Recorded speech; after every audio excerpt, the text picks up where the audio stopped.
आईने मोबाईल हिसकावून घेतला त्यानंतर जे घडलेलं आहे खूपच धक्कादायक आहे। ही सर्वांनाच धक्का देणारी घटना चंद्रपूरच्या वरोरा येथे घडलेली आहे।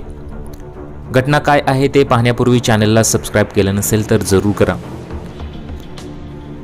वायगाव खडतरकर या गावात करिश्मा प्रभाकर माने ही तरुणी आपल्या कुटुंबाबरोबर राहत होती।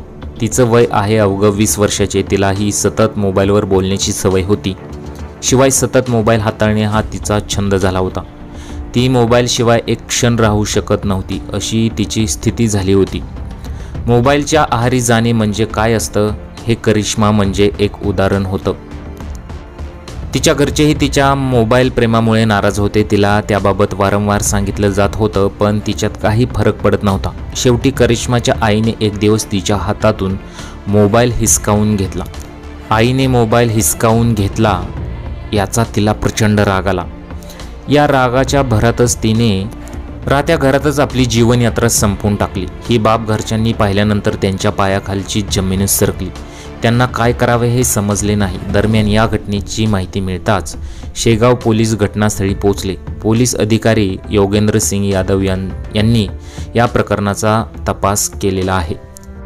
सध्याची तरुण पिढी ही मोबाईलच्या आहारी गेली आहे। त्यांना मोबाईल हेच आपलं जग वाटतं। तासनतास मोबाईलमध्ये गुंग राहणं ही एक आता फॅशन होऊन बसली।